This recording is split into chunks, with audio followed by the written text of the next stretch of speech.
All right, and we're live. Hey, everybody, and welcome to the Multiverse Show, episode 79, season finale for 2017, our final show of the year as we get things wrapped up. I want to thank you guys for coming out. Also, reminder before we get moving, really, I just want to let you guys know it's been a very good year. I've appreciated everybody being on the show and everybody getting real toned out, and I really appreciate everybody for watching the show this year. It's been great. I really do appreciate all the support we've gotten over the years. Now, at least on this end, we want to do our intros before we start getting into the main event for the evening. Fame will be here shortly. He's hobnobbing with his Christmas party people. He'll be here jumping in on the side. But real quick, we'll do some of our intros. First up on the docket, the Chief of Achievements, the one true King of the North, Undead 3XBI. What's going on? Glad to be back on the podcast on a Monday for the last time of this year. So next time I have to deal with all you guys, it's going to be in 2018. It'll be great. All right. And we also have the former Sound Master General, the Caesar of Cinema, James Wilson. That is indeed my name. I've just finished putting the lyrics to The Last Unicorn in the chat, so you can all enjoy that. I'm very tired. I have been up since 4 a.m. this morning, and it is now 1 a.m. the next day. So this will be fun. Oh yeah, man! I have been told many times to watch what I say, and I will be very careful. This is a safe space, and I am a safe guy. All right. Merry so Christmas. We'll get moving along. All right. So we also have the Master of Deletion, your Italian companion, the infamous Mike Peter True. Yo, what's going on, everybody? Thank you for joining us for another great episode of the Multiverse Show. My vast soul is completely ready for this Game of the Year talk, so let's get started. All right, guys. This is going to be a blast. I'm really excited for how this show is going to turn out. So real quick, as we kind of stall for Fame to try to get in here, we're going to do a segment we didn't do last year, but we're going to try doing it this year. Our worst game of 2017. This is an opportunity for you guys to pick that one game that you thought was the worst thing you played. And this is not really – there's no democratic process. I'll explain how we get into this a little bit later. But we also have one thing we need to do a little bit later. I'll announce this after we do our worst game of 2017 segment here. So let's see. James, I know you don't play too many bad games. If you had to pick one game this year that you played that was your least favorite, if or worst game, what would you pick? I really hope that it came out this year. Did My Name Is Mayo come out this year, or was that last year? I'm not sure. I played it this year. I know that much. Did it come out this year? Go ahead and rant about it. Go ahead and rant about it. I'll check. Okay. Well, I don't play that many games because I am a film guy. But I think My Name Is Mayo is everything I hate about modern video games, and especially achievements and stuff like that. I don't care about achievements. I know a lot of people do. More power to you. But a game that is literally built to give you achievements that has nothing else. How dare you? And well, it looks like it came out November 2016, but we'll bump it in there. Close enough. Yeah, this game can go to hell, frankly. And I think anyone who spent their time clicking it many times to get that platinum trophy, you wasted your time. You wasted my time, and I wasn't even there. And you know what's most important? You wasted your cat's time. If you had a cat, I'm assuming you do because you wanted to play this game instead of like talk to someone, or buy a real jar of mayonnaise. It's infinitely more fun. And you know what? Probably cheaper. Well, wasn't that expensive? What, it was like $1? At least here. It was pretty cheap. How much is mayonnaise? I don't know. I don't eat Oh, it. like well, mayonnaise up probably here like is maybe $4 $2 for a jar, and I got that game given to me. So, Okay, can you make a sandwich out of a fake video game? These are the important questions. I rest my. Yeah, I gotta side with James on this one, and I will admit, My Name Is May was my first platinum game on PlayStation. Not even one of the Telltale games. Well, I mean, I don't really like Telltale games, and I was looking Fair for enough. something to get my trophy score up a little bit. So I was like, I'll give it a shot for $1. I'd buy that for $1. So, all right. That's fair criticism. All right, Mike. Here you go. All right. Here's your opportunity. Horizon Zero Dawn. No, I'm just playing. Oh, I'm just playing. No, for me, it would have to be Ukulele. Oh, I'm somebody I can't wait. I'm somebody where, after racing games, I would have to say probably the platformer genre is one of my top 3 favorite. So I'm usually a sucker for those types of games. And I was really looking forward to Ukulele because, it's the spiritual successor to Banjo-Kazooie. It's like a throwback type of collectathon platformer like how Banjo-Kazooie was. And, I played it for a few hours, and I just found it to be so bland and uninspired. Number one, the game controlled, I thought, like crap. Like, the controls felt way too loose for me. And visually, I thought it was bland. Yeah, there's some moments that make you chuckle with the sound effects, with the dialogue, and everything like that, which is basically a ripoff of Banjo-Kazooie. But I just didn't find anything particularly interesting about it. And when you take that game and you put it up against some of the other great 3D platformers that have come out this generation, like Super Mario Odyssey and Ratchet and Clank, it just pales in comparison so much. It plays like what it is. It plays like an outdated game from a previous time. And I just did not enjoy my time with it at all.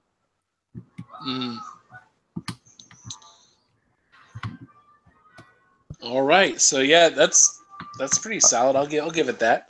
Yeah, All right, I mean, Nick, what you got? I played a wait. couple. I just want to say I played a couple levels of Ukulele at a launch event. I had good fun with it, but then again, I never really grew up with those type of platformers, so there is that. Mm-hmm. Yeah, I'll give it that because like I played Ukulele. I will say I was disappointed a little bit. Like my issue with it was like it felt like they were only trying to do an homage and nothing else. Like I get it. We haven't had a lot of those kind of games in a while, but it just if you're gonna go through the trouble of bringing back a 90s platformer, fix the problems of the 90s platformer, like janky cameras and wonky controls. At least fix that kind of stuff. I mean, like, that's like saying, oh yeah, we're gonna go back and really go back to the heart of old movies from back in the 1920s, but not fix any of the problems of the movies in the 1920s, like film grain or any other, or like just other like stuff like that. Like if you're gonna go back there, yeah, that too. Like if you're gonna go through all that trouble, like at least fix the problem so people can enjoy their nostalgia and not be reminded of, oh my god, why did I have to deal with this? Like at least do that much. I'll agree with you on that, Mike. I didn't think it was that bad, but it was definitely on my worst game list. People, so all right, Nick, what you got? Did Recore come out this year? No, it didn't. Okay. I'm gonna have to say Tacoma. Tacoma. Is that the space one? Yes. Explain yourself. Yeah, that's the space one. It's if you didn't go through the trouble of finding all the collectibles, the story was beyond bland. Like I played through it the first time and was just kind of like just trying to have a good time. And the mechanics were wonky. It controlled like crap. It's a walking simulator. I'm not asking for much. The only thing that was kind of cool is they had an Easter egg from Gone Home with the cats, which I guess was kind of cool.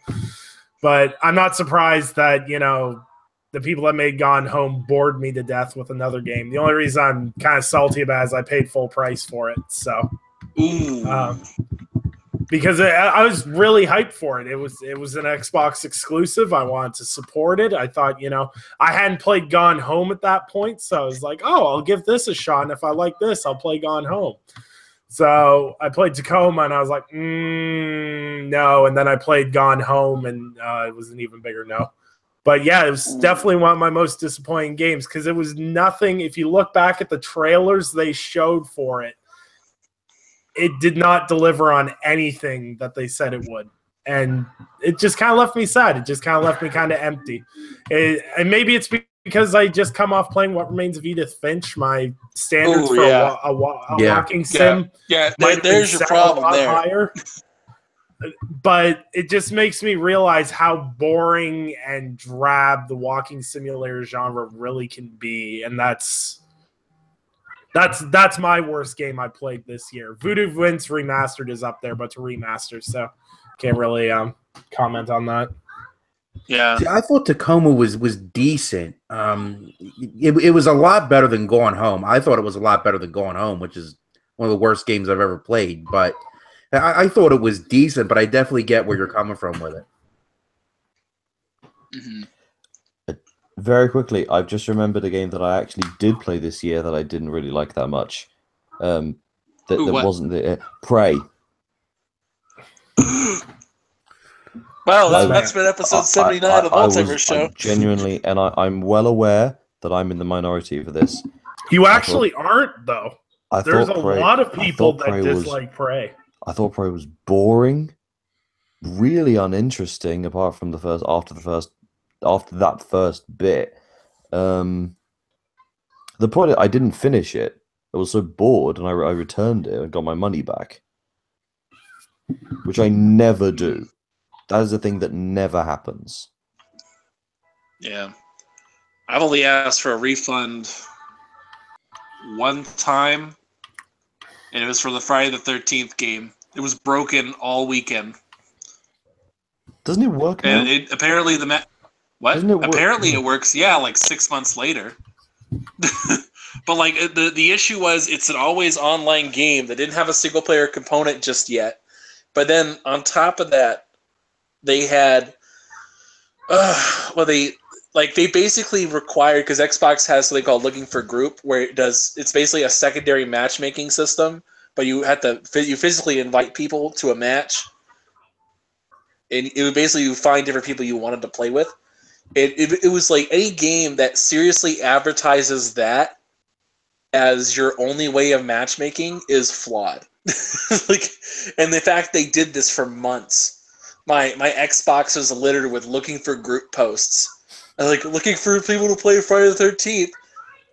I was genuinely pissed with that game. I was like, give me my money back.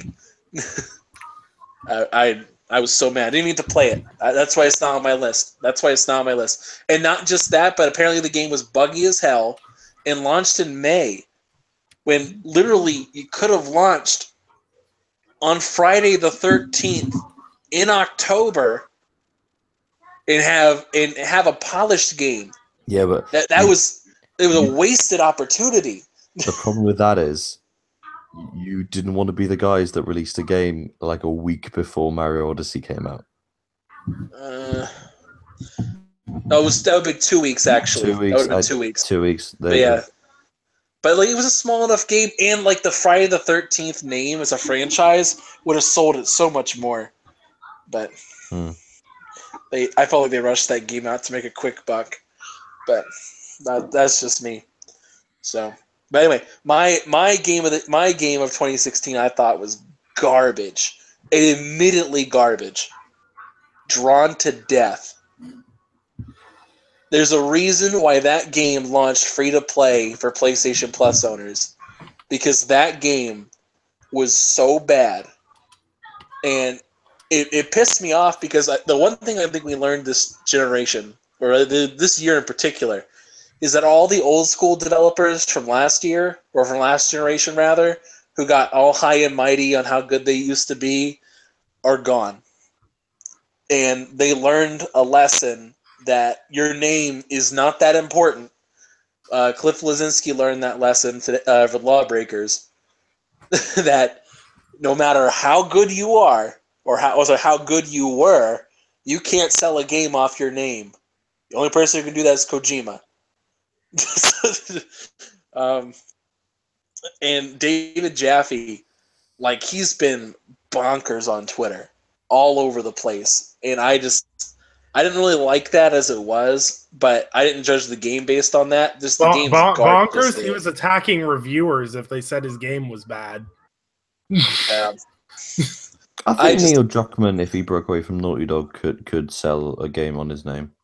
I'm not sure about that. Hey, to the general public. A lot of people, when they talk about how good Naughty Dog is, they don't talk about Druckmann. They talk about the whole studio as a whole. I'm not sure. Yeah. I'm not sure how. Like, I'm not saying Druckmann's not talented, because he's insanely talented, but I believe that whole that whole studio is talented. It's not just. You know what I mean? That's why I give prop, because if you have a studio that's based on one person, if that one person fails, it's over. I think that's, again, another thing we learned from Lawbreakers. It didn't matter Cliff Blazinski was in the studio, because the rest of it didn't matter. So that's how I kind of looked at it. Now, so I put Drawn to Death on there. I just thought that game was like it's fun. Like, it's fun to have a game that's kind of like a little rude, a little out there, but just like the shooting mechanics were stale. It wasn't fun. It came off more like a very, very bland Borderlands in terms of design, because it's cel shaded and such. But like, it just, like, you took all the color out of it. It wasn't any fun, and like, people played it for like an hour or two and quit. The only reason they played it in the first place because it was free. So I just didn't like it. I thought it was just horrible. And out of all the games I played this year had redeeming qualities except Drawn to Death. Like, Drawn to Death was like, nah, burn it with fire. Like, Lawbreakers was better. Significantly better. Actually, I won't disagree with you on that one. I actually completely forgot about that game. That game would have actually been on my list, because that was really bad. Yeah. Oh, man. So, all right. We'll wait for Fame to get in here, at least before we start getting to that. So, to kind of stall for even a little more time for Fame, because I don't want to get too far into the Game of the Year without him. One of the things we've been... Okay, this has been something in the background you guys got to know about. We've been low-key challenged by another podcast to play a game, and we've been trying to argue about what game it's going to be, because not everybody has PlayStations, and then not everybody has Xboxes, and it's like... And so we've been going back and forth about it and about which game to play. So we finally figured it out. And we're going to issue the counter challenge to this podcast in particular.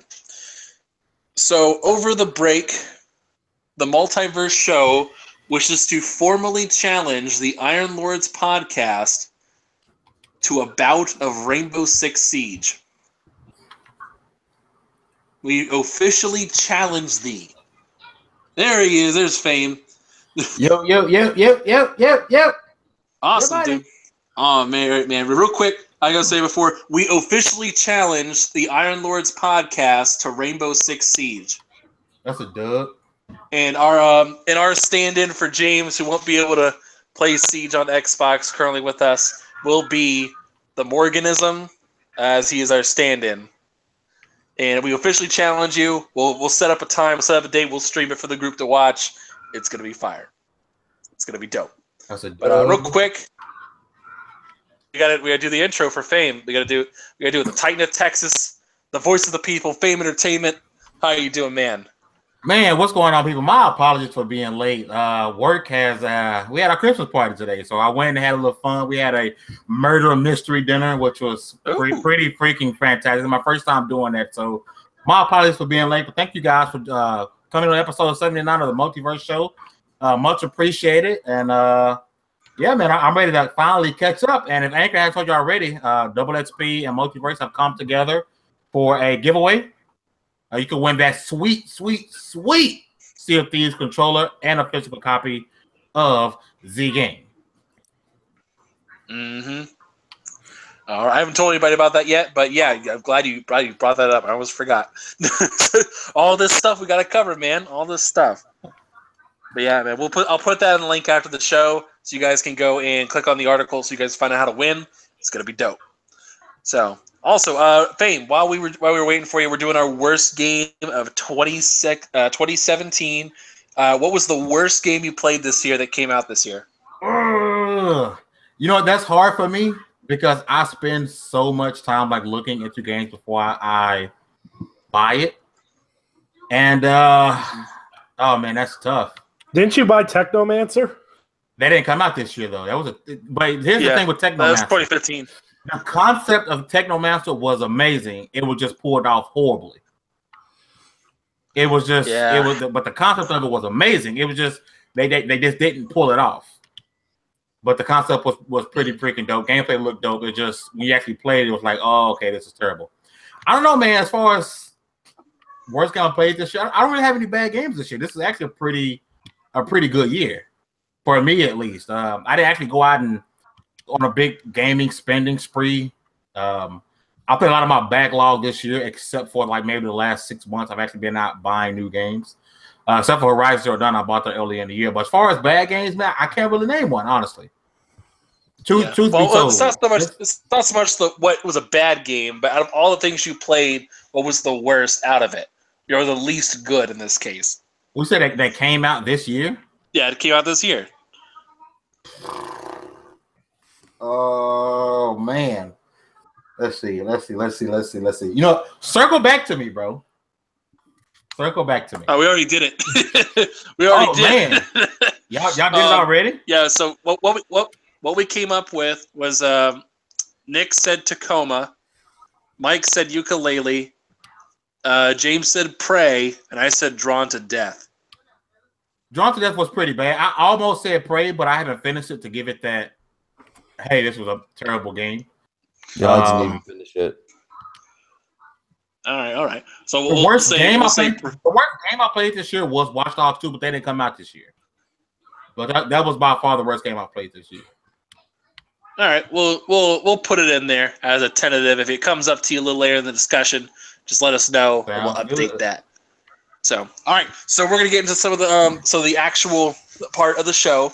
We're gonna do our top 10 Multiverse Game of the Year contenders. Now, the way we do this is each of us has compiled a list of 3 games we thought were deserving of Game of the Year. And what we're going to do is we're going to write down, we're going to go one by one, and we're going to say, okay, what's your game? And we're going to write down all the nominees. And so once we get all those nominees written down, one by one, and kind of whittle down the list to 10.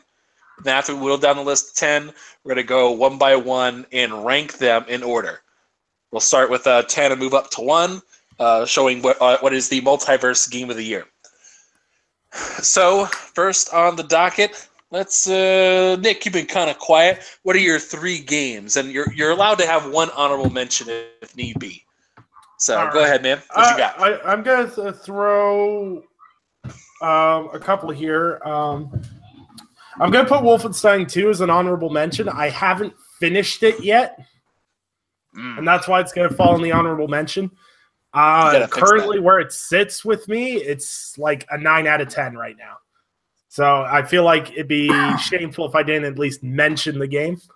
Number 3, I'm going to have to say South Park Fractured But Whole. That'll be number 3.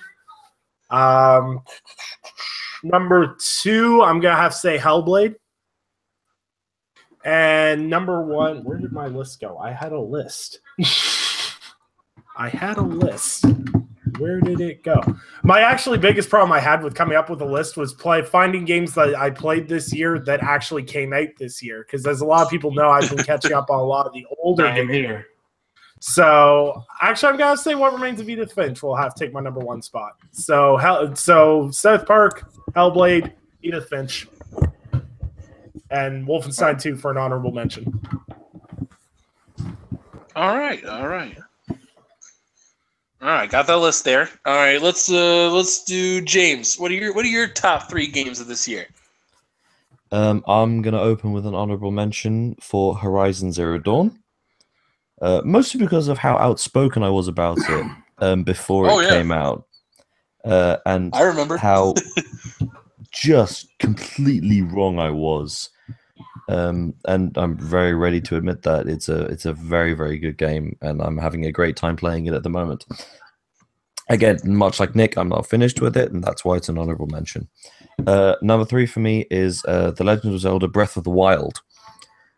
Now, I do not own a Nintendo Switch, but my cousin does, and I spent a brief time in Australia, and I played it almost solidly for a week. I completed the story and did a bunch of exploring, and it's the game that made me want to buy a Switch, which is, I'm almost certain if I buy a console, it's going to be a Switch, not going to be an Xbox.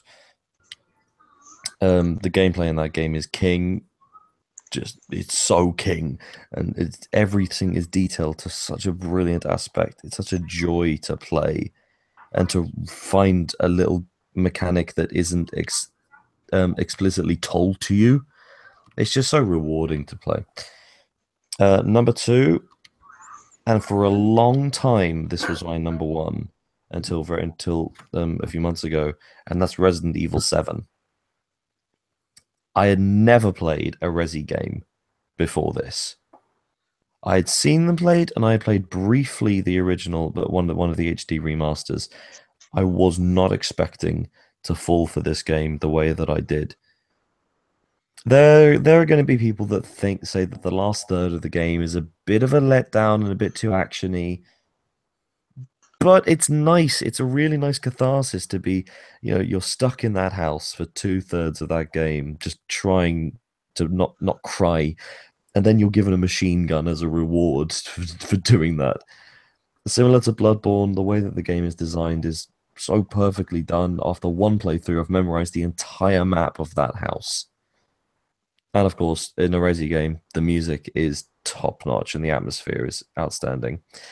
My number 1, not even a surprise, it's What Remains of Edith Finch. I've been one of the biggest advocates for this game since the moment it came out. I loved every single moment of it, and the moment I finished playing it, I went, that's going to be my game of the year. And it is. And I'm not going to be the last person to talk about this game, so I'll let someone else talk. All right. Fame, what you got? Let's do honorable mention will be Wolfenstein 2 because I am currently in a playthrough of it, so I can't really give my full thoughts about the game. But so far, absolutely amazing. You guys have priority issues. Jeez, man. Well, I'm currently playing through. It's the only game I'm playing right now, so I'm currently playing through it. So goddamn right, you better only be playing that. Number 3 is Hellblade. One of my favorite experiences of all time. I wish it was a little bit longer, but I really, really enjoyed the gameplay. I really, really love Senua, which is the main character in the game. Number 2, South Park Fractured Butthole. I know I've been saying it's the game of the year all year long, and I still love the game. I needed a little more out of it, and I'm hoping the DLC gives that to me. But number 1, easy breezy for me, Horizon Zero Dawn. Aloy is base, Aloy is life, Aloy is love. Horizon Zero Dawn is my game of the year. Loved it. All right. Fair enough. Mike, what you got? See, it's funny. My list is actually pretty similar to James's list. So starting out with my honorable mention is Forza Motorsport 7. You guys know me. You guys know I'm a car nut. I'm a big fan of racing games. and Forza 7 is the best of its class this year. Visually, the game is amazing. They got the sound absolutely perfect. The car handling is pretty much perfect. The weather effects, it looks stunning on the X. I'm still playing that game to this day, and I've had a blast with it. So Forza 7 is going to be my honorable mention. Number 3. Now, this is surprising because this is a game that I swore up and down was going to be my game of the year. Number 3 is Super Mario Odyssey. I think the game is awesome. Mario games are great because they have this level of spit sheen polish to them, where visually, gameplay wise, the controls, everything is just so tight and perfect. And Mario Odyssey is a perfect example of that. There's a lot of fun to be had. I love the level design. Level design is always top notch in Mario games. Again, Odyssey is no exception there. The only thing keeping it back from being my game of the year, why I have it at number 3, is because if you compare it to other Mario platformers like Galaxy 1 and 2, it's really, really, really good. Best in its class this gen, but it's just not at that level, in my opinion. So, but it's still an awesome game. So I'm putting Mario Odyssey at number 3. Number 2, I have Resident Evil 7. Now, coming from somebody that has played a lot of the Resident Evil games and all of the older ones, what they did so well with Resident Evil 7 was they were able to take it to first person, yet keep pretty much that same feel as the old Resident Evil games. As far as the different types of keys, the puzzles that were a little bit goofy, but they fit right in when you look back at the old Resident Evil games. The atmosphere was great. I loved the gameplay. The only part that dragged for me a little bit was the section where you play as Mia on the tanker. That part I wasn't a fan of, but other than that, the entire experience was just amazing with Resident Evil 7. Yes, I was dead scared in the early parts of the game, especially. And I hope that Capcom resurrects Dino Crisis in that engine, because that would be awesome. So number 2 is Resident Evil 7. And number 1 is What Remains of Edith Finch is my game of the year. Just everything about the game as far as the atmosphere and the way that they go about telling each member of the family's story was what was really great about that game. Like Barbara's story was real. You go from Barbara's story, which is kind of goofy and entertaining, where it plays out kind of like a Tales from the Crypt episode. And then you go to somebody like Gregory's story, which is truly heartbreaking on emotional level. And it kind of goes in between those two extremes. And it really makes you care about those family members and what happens to Edith at the end of the story. So What Remains of Edith Finch would easily be my game of the year. All right. So with mine, I knew what you guys would pick. I knew internally. So I was trying to pick things that were different. Now, again, honorable mention on the list would be Edith Finch, because I have to mention it because I wanted to do something different from you guys, but kind of mix things up. But I had to put Edith Finch on there at some point. Now, my number 3, Snake Pass. Snake Pass was okay. Here's the thing. Before you get into it, I really thought Yooka-Laylee was going to pull off being the spiritual successor to Banjo. It did not. It didn't pull it for me. But what I was pleasantly surprised with was that Snake Pass is the actual spiritual successor. It turns out that it actually did platforming in a novel, unique way that was fun, that stretched your mind a little bit, and you actually had to learn how to play the game, and it was fun. And it had nice, bright, colorful areas, and it felt like it was a good time. I have to give that game so many props because it was just so good. It deserves all the praise. I just absolutely loved it. Absolutely stunning. Next on the list is a more recent game that I played, Observer. These are the guys who made Layers of Fear. Laser Fear is that weird kind of. It was a game. It was a game that was in game preview for a while. That it's a first-person walking horror survival game where you kind of trip out, and it's the whole game is a giant WTF factory. Like, what is this? What's going on? I don't get it. I just don't get it. What's going on? With this one though, I played it and it was fun. It was unique and it's definitely a more narrative driven game. I honestly believe that the Telltale should learn from Blooper Team, because they created a game that was a fun narrative that allowed you actually to have freedom and autonomy. That allowed you to make choices, that allowed you to receive the consequences of them. And by the end of the game, it actually gives you a tough choice. One of those where I literally sat there for 30 minutes with the pause screen up, like, what do I pick? And the only way I got to see both endings is because the game crashed during the credits and went back to the autosave, which was right before I made the choice.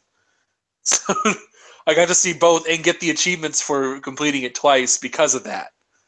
So I was very lucky. But it's just a fun game, man. I had to put it on the list somewhere. It really is. And my number one, I'm a Bethesda shill. Wolfenstein 2, baby. Wolfenstein had everything going for it. It's a great first-person shooter. It's a great story.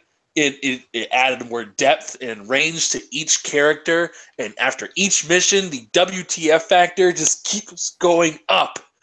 And I keep saying, after each level, you ain't seen nothing yet.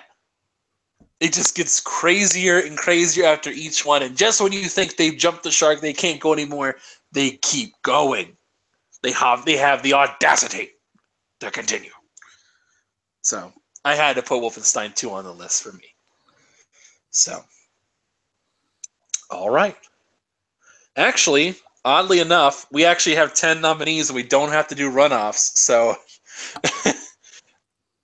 that makes our list What Remains of Edith Finch, South Park Fractured Butthole, Hellblade, Legend of Zelda Breath of the Wild, Resident Evil 7, Horizon Zero Dawn, Super Mario Odyssey, Wolfenstein 2, Observer, and Snake Pass. So now comes the fun part. How we're going to handle this is we're going to take each of the games nominated, and we're actually going to go one by one of which game deserves to be like number 10, number 1, and we'll go up the list here. We're going to do this a little bit differently. I'm going to pick people to kind of initiate which game they think is the weakest of the categories, and we're going to do a popular vote out of the people on the panel here. 3 out of 5 wins. You just got to get 3 votes to place the game. All right? Everybody in the panel understand? Yes, sir. Right now we're picking games to eliminate, right? We're going to pick game out of all the 10 games that we named, which one you thought is the weakest that would be number 10 on the list. Easy. All right, so we're going to start. All right, so James is actually typing them in for everybody right now. I got them all listed here in front of me as well. So we're going to start off with, all right, Nick, I'm going to let you start first. Out of the 10 games that were listed, weakest, what do you think should be number 10? Who now? Sorry? You. Me? You. Yeah, you. I'll say it one more time so you got the list there.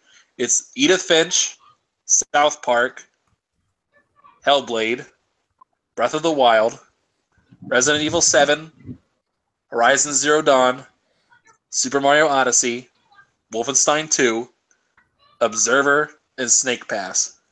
Okay. I'm sorry, but Snake Pass has to go at number 10 because it just doesn't look right in that whole list. Oh, you bastard.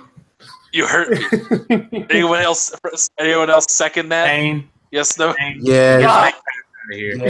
As much as I You did enjoy bastards. Horizon Zero Dawn, I gotta put Wait. Snake Pass at 10. What you got, James? Here's the thing. I've played Snake Pass on a friend's Xbox, and I think it's really cool. Goodbye, Snake Pass. And I think I would put Observer 10 and then Snake Pass. Well, Anchor, you already set the rules. You got 3 votes. Get that crap out of here.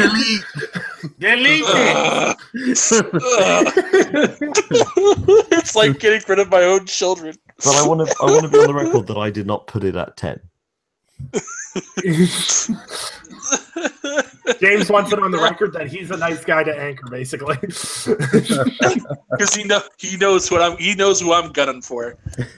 Well, no, because this is his Firewatch from last year. Yeah, Actually, Firewatch is really good. Firewatch is such a good game, but no one had played it last year. No. And then and then 3 of you played it during the year and went, "Hey, we should have voted it higher." And I went, "Yeah." All right. So since you guys took out one of mine, I'm gonna pick which one should go next. Let's see who's next on the list here. Who's next? Let's see. South Park. Bitch. Sorry. I think South Park is probably the weakest out of all of them. Out of the ones that are remaining, I mean, it's funny, no doubt, it's funny, but it's just okay. I didn't get the impression that it made a lot of waves, so I gotta vote. I gotta vote South Park to leave.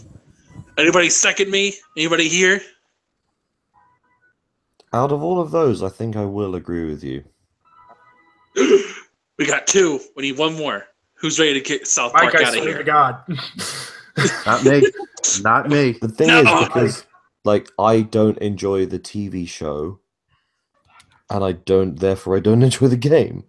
That's fair enough. It's not for me. All right, fine. Screw you guys. All right, Mike, you get to pick. What game do you think got to go next? I gotta say Horizon Zero Dawn's gotta go. I second it immediately. That game's gotta go. Visually, it's the best looking game I have ever seen, and that's no hyperbole. That's no BS. But I mean, I could just play Far Cry Primal. I couldn't disagree more. So Anchor's, I hate being the swing vote on this because I did not enjoy Horizon Zero Dawn at all, but I don't think it's a bad game. Well, none of these are bad games. We know that. Yeah, but I don't think it needs to sit at number 9. I just Then don't do it. No, I won't. No, I can't put Horizon Zero Dawn at number 9. Not in game conscience. I didn't like the game, but I can't put it at number 9. All right, Fame, your pick. Where do you think Sky deserve it? Well, I'm not picking either one of those 2 games. So let's go Observer. Observer? No, I disagree. Because I played it. All right, so we're at a stalemate then. Anyone else second that? No. I've never played it. I can't really. Yeah, me neither. Good reason to get rid of it. It's in my backlog. I tried to play as many of these games you guys were going to list before this show, but I couldn't tackle all of them. Think about this. If you haven't played it, so how can you put it above a game that you played and really enjoy, like Horizon Zero Dawn or South Park? This is the thing. Observer got to go. Yep, Observer's got to go. It sounds like a game I'd really like. All right, so I want an official vote. Say aye if you think Observer's got to go. Aye. That's 3. Bastard. It's out of here. So the number 10 to 9 is basically Anchor's game of the year so far. You guys are bastards. All right, fine. James, out of all the rest of them, where do you think's got to go? You got South Park, Edith Finch, Hellblade, Legend of Zelda, Resident Evil 7, Horizon Zero Dawn. South Park. South Park. I second it again. It's gotta go. Nay. Nope. Mike, you're the swing vote. Yep. You get a Come yes on, from baby. Mike. Yes. They toss it at the game they never played. I see how it is. Okay. I'm on y'all. All right. Yeah. All right, Fame, you got to pick. Mario All right, Odyssey. Get that crap out of here. Anything Nintendo is overrated. That was overrated garbage. Horizon Super Mario Odyssey was overrated as hell. There is overrated no way you can rank Mario Odyssey ahead of Horizon Zero Dawn. Everything Nintendo is graded with a slant. Get that crap out of here. I agree. Anyone take third coming with me, man. Wait, so if we do this, it'll be lower than Horizon Zero Dawn. It is not lower than Horizon Zero Dawn. No way. It is. All right, so I'm getting James and Mike are against Ivan and Fame. What about you, Nick? You're the swing vote again. Yeah, get Mario out of here. Get that crap out of here! All right. We can finally stop pretending that Nintendo putting out a 3D Mario game is the second coming. Thank Lord. No one said it was second coming, but it is really good. It's just a really good game. Who said it was the second coming? Mario gotta see my ass. All right. So let's all right, I'll nominate one. I haven't nominated one in a while. Let's see. It's gotta go. It's gotta go. Go. Delete. No. Mike just I agree. Salty. Delete it. Wait, so right, wait, so James, so what's Horizon left? Zero What's Dawn. left? Edith Finch, Wolfenstein, Breath of the Wild, and Hellblade, and Resi 7. Yeah, Resident Evil 7, Horizon Zero Dawn, Wolfenstein 2. I think that PlayStation Breath bias. of the Wild, Hellblade. I need that PlayStation bias. Don't do Here's it. the thing, right? I haven't played Hellblade. I have played Horizon Zero Dawn. I'm playing it at the moment, so I'm gonna keep it in. All right. You're gonna keep it in. All right, Nick, you're the swing vote. I'm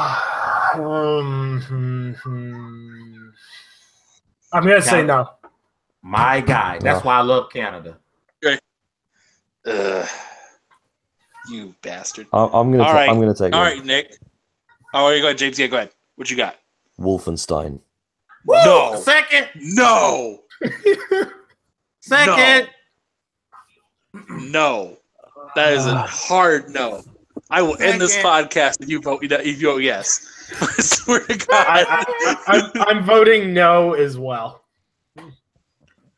I mean, I haven't played. Mike, your game share future relies on this. Look. I haven't played it yet, but I am playing through the first one. The first one is great, and we are not talking about the first one. I know. Let me finish. But if 2 is anything like the first one, if it's as good as everybody's saying is, I can't in my right mind vote it off now. Yes, we're good. Safe. Wolfenstein 2 lives to see another day. All right. Yo, Nick, let me go. No, it's not. Nick, then you. Nick gets the pick. I know this one's gonna get dismissed, but Resident Evil 7. Absolutely No, second. No way. No. Second, third. It's out of here.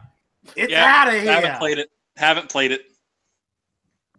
I'm Not stunned. yet, lady.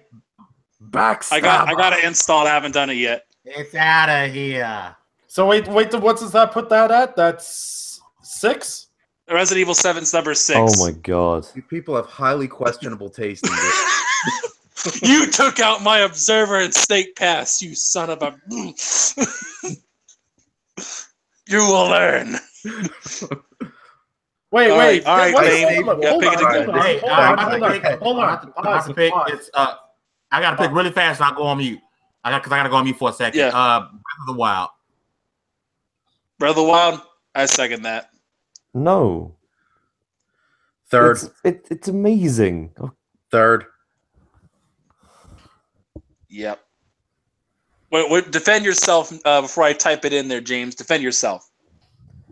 Breath of the Wild. I mean, it's one of the most technically impressive. It might be the most technically impressive game on this list. More than Horizon? Yeah, that's pushing it. Yeah, what you think, Nick? Your vote doesn't matter, but we want to know how you vote. Cornerstone that built an entire console. I will give it that. But it's number 5. It would be number 5 on the list. Well, first of all, we're missing. To be higher than that. We kind of botched ourselves that way. What? I'm pretty sure Mike chose Forza 7. It wouldn't be on this list, but No, that was my honorable mention. oh, it was honorable mention. It was an honorable mention. Yeah, Okay, that was honorable mention. Sorry. Zelda Breath of the Wild. I don't know. Yeah, I know it's already out. To say that Wolfenstein is better than Zelda: Breath of the Wild is easily crazy. Oh, easily. Because you know what? Zelda doesn't have to even... Nintendo games survive purely on gameplay. Ain't nobody playing that for the storyline. I'm sorry. There's no story or narrative. I can't say... Are you kidding me? This is the first Zelda to have proper voice acting that really emphasizes the story part of it. It's key to understanding this world. And it's a Zelda that changed everything about what it went back to the core values. Wolfenstein is just a better version of a previous game. No, it's better in every way. The better version of the 14th game in a series. So, like, I think 5 is fine. I can't really have an opinion on this because I find Nintendo games insanely overrated for me.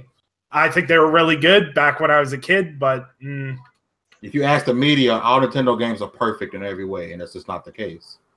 They're all overrated. And I also stress the fact that this is, my opinion. I don't think Nintendo games are garbage. They're just not for me. That's all. Well, I would like to make a suggestion. I will back down, but Hellblade is swapped with Breath of the Wild. No. Hellblade is no, too late. It's too late. It's too late. No. Sorry. It doesn't matter that you already outvoted in this case.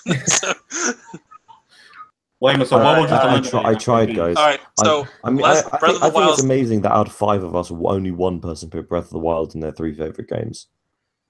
Yeah, Breath of the Wild was good, but it wasn't my top 3 good. Yeah, it was the same with me. Yeah. All right. So that leaves the remaining ones. What remains of Edith Finch, Hellblade, Horizon Zero Dawn, and Wolfenstein 2. I'll go for this one. Then I'll back down after this. Horizon Zero Dawn. Yes. No. Get this trash out of here. No. Get this trash out of here. No. It cannot be in the top 3. Yes, I draw the line there. No. I mean, it absolutely can. It is. It's got to go. Nope. Mike seconded it. Nick is the deciding vote. You didn't like this game, Nick. Trying to pony up. Well, actually, or pony down in this case. Be a pony, Nick. Be a pony. See, my problem... You didn't like it. Yeah, I didn't like it, but that doesn't mean it's a bad game and it doesn't deserve the accolades that it's gotten. It's in the top 5. No. You know what the next game is, Nick. You know what the next game is. Over Hellblade, though? You can't say Horizon Zero Dawn's over Wolfenstein. You can't say that when you're right mind. I'm saying because you know they're going to go after Wolfenstein next. Because we haven't finished it, so we can't give a full assessment of the game. Yeah, you know what? I can't. No, Horizon Zero Dawn's gone. Yes! Delete. Please tell me I'm going. Who's next? Do the right thing. You are. Wolfenstein 2. Well, the second. Third, I haven't played it. Get it out of here. I'll actually put a 4th vote for that. Wolfenstein 2 is a fantastic game, but it can be top 3, but it should not be top 2. The way that we've done this, I'm sort of annoyed that I think we all know what's going to happen next. All right. All right, I'll say it next. Okay, out of the two here, which do you think is the better game? What Remains of Edith Finch or Hellblade? They are remarkably similar. Action and story in Hellblade, both. Finch has a great story. Hellblade has a great story and action based. Well, I'm not going to go against my first vote. Edith Finch gets number one for me. I would say What Remains of Edith Finch, but if Hellblade turned out to be on top, I wouldn't be mad at it. I'll put it like that. What do you think, Nick? You played both, right? Yeah, I've played both. It's a really hard one because they hit me for different reasons, and both of them left me kind of. I stopped playing games for like 3 days after playing both. Now, keep in mind, we are arguing which is the better game. Take that as whatever you mean.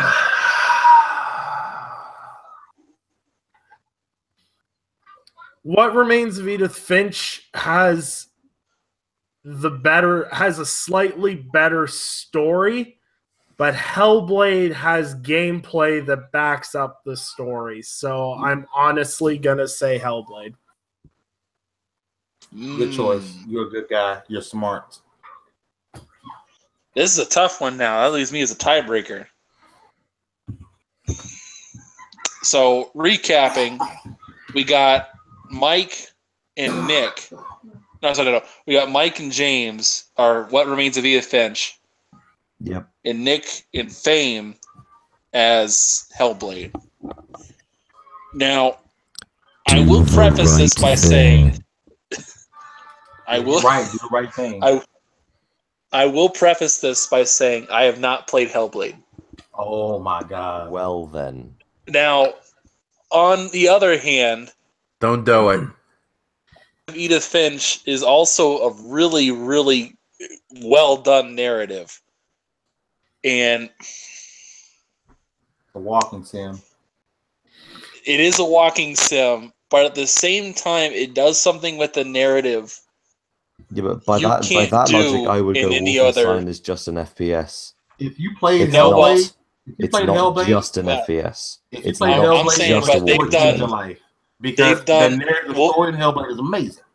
I have played Hellblade and I like it very much. No, I'm talking about Anchor. I will say, yeah, I've not played Hellblade, so I can't speak from personal experience, but Edith Finch did do something that no other, like, that you can't do in film or anything else, and that's got to be the Lucas story with Lucas. Sorry, that just can't do anywhere else, but at the same time, it was $20 or was it $30? I forgot how much it was, but it was only 2 hours long. But Hellblade's got story, and it also does something with that sound and stuff. But I would say the replay value on Edith Finch is actually quite good. I think you can play through that game again and get a different perspective. Yeah. Hellblade gives you, like, if you never knew about psychosis, it opens your mind and enlightens you to what people are going through. And the developers actually studied and talked to people with psychosis. And that's how they helped create the game. They did. It was amazing. Playing it with headphones, you're hearing voices, and after the game was over, like, you just sitting there, just thinking about what this person was going through, and you're wondering, am I hearing stuff myself? Like, it's an amazing experience that you've never gotten any other game, and that I've never experienced in any other. If it's a movie, I would never experience anything like that in a movie, to make you feel certain ways, because you got different voices going off in your headphones telling you different things at one time. You're fighting someone where you got voices telling you that you can't win, other voices telling you that you can do it, other voices telling you it's a trick. It's an amazing experience. My best experience in this generation, hands down. That's really cool, but you have to play it in a specific way. You have to play it with headphones on to get the best version of that game, instead of just playing it. Well, just like Edith Finch, you got to play it twice to get different perspectives, right? Each game has their... You don't have to play it twice. And you don't have to wear headphones. You don't have to wear headphones. But if you don't play with headphones, you lose an incredible... And if you don't play it twice, you don't get the other experiences, like you said earlier, right? You just said You can play it twice and get a different perspective, right? No, I said the replay value is good. I didn't say it's essential. It's essential to get the best version of Hellblade to wear headphones. But it's not needed. You don't have to. One sec. Let's recap something real quick. So number 10 on the list is Snake Pass, which you guys all screwed me on that. Number 9 is Observer, which you guys all screwed me on that too.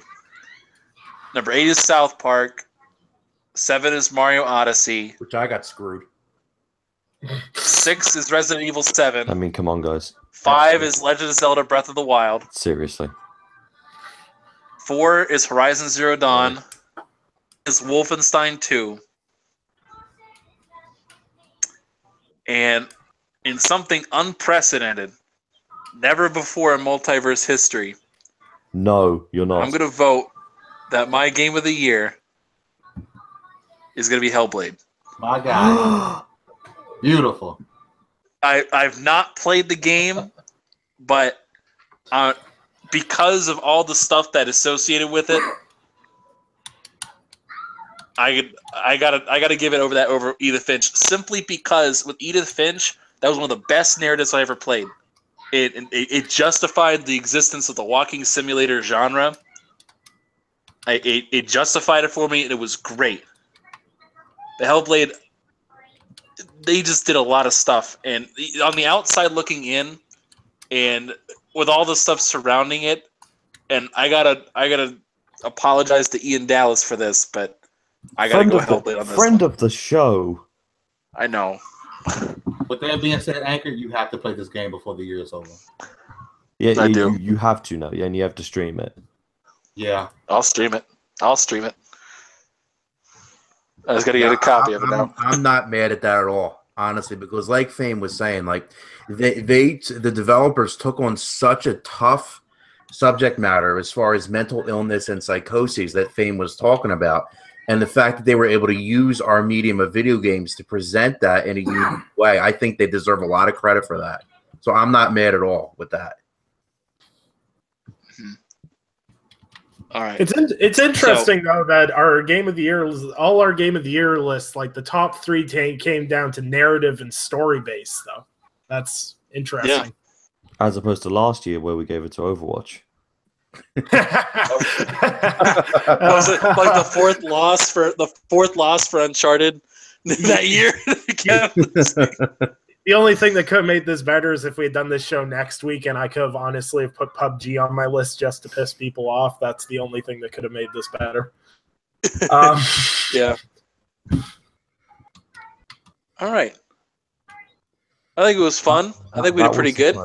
So what is our final recap? I can recap. Final recap. Right here. Also, this will give an opportunity for Fame to throw out his worst game. He's had time to think about. So our best games in reverse order: number 10, Snake Pass; number 9, Observer; number 8, South Park; 7, Mario Odyssey; 6, Resident Evil 7; 5, Legend of Zelda Breath of the Wild; 4, Horizon Zero Dawn; 3, Wolfenstein 2; 2, What Remains of Edith Finch; and number 1, Hellblade.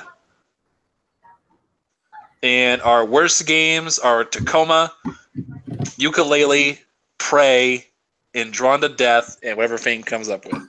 Oh, it's the Mighty Morphin Power Rangers Mega Battle. Really? Only reason is because it didn't have multiplayer. It didn't have online multiplayer. Like I said, I didn't buy any bad games that came out this year. I didn't buy any bad games come out this year. So as far as my, I guess you can call it worst experience, it'd be that game because it didn't have online multiplayer and it so desperately needed it. It was co-op. What was it called again? Mighty Morphin Power Rangers Battle Mega Battle. Mega Battle. Yeah, it came out really early this year. Like January or February, it came out really early. All right. So that rounds out our list, and we did pretty good. If you had told me to predict what would have won, I would have said it's going to be Edith Finch, Horizon Zero Dawn, or Wolfenstein. The idea that Hellblade winning never crossed my mind. literally at no point until you said Hellblade has won. Yeah, I like the game. I do like it, but I just wasn't expecting that from us. I wasn't expecting you guys to completely crap all over Wolfenstein. I haven't played it. Whose fault is that? My bank balance. Oh. This is fair. Fair enough. Fair enough. Fair enough. All right. Brexit. So I think we. Oh, jeez. All right. So I think we did pretty good. Thanks, guys, for checking out the show. I thought it was pretty good. I think it's a good way to end off the year.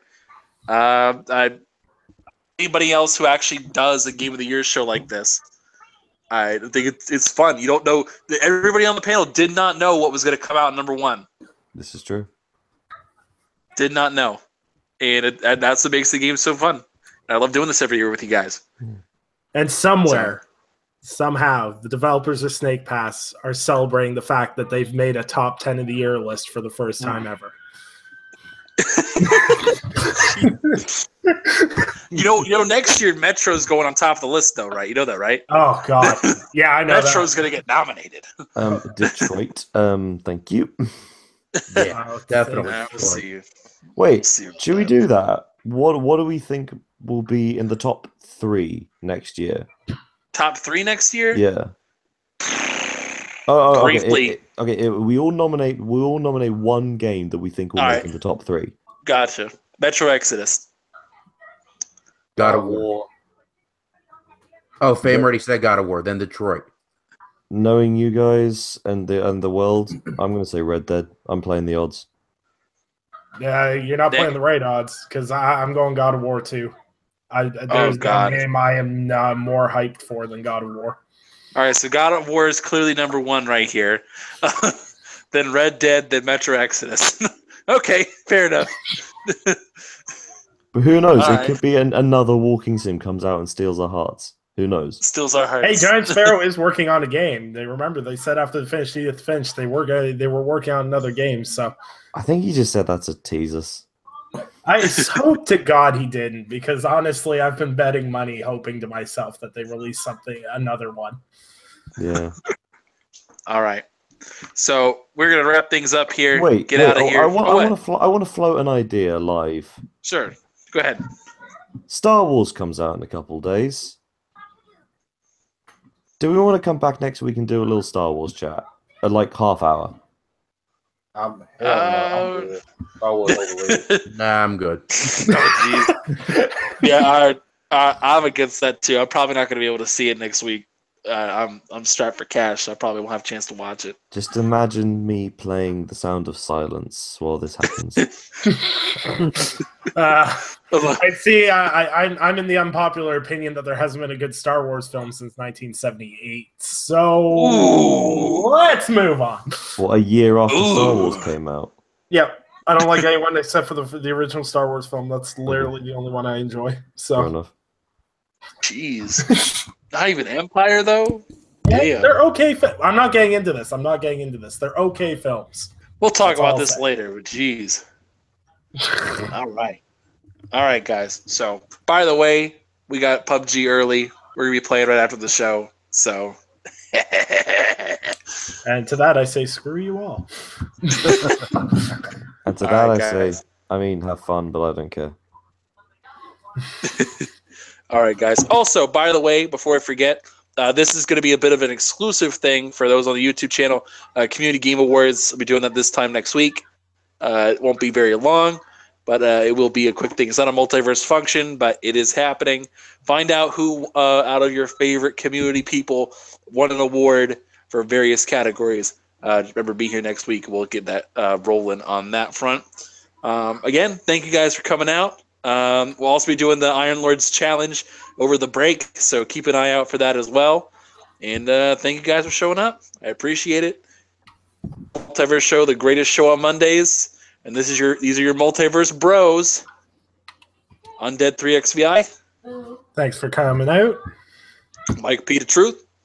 Thanks for coming out to witness the travesty committed against Super Mario Odyssey. And James Wilson. Ian, I really tried, man. and if you want more Edith Finch love, follow me on Twitter at James_S Wilson. And Fame? Yeah, buddy. Don't forget we are giving away some Sea of Thieves stuff that you guys will want to win. All right. And this is Anchorman V2, and we're out of here, boys.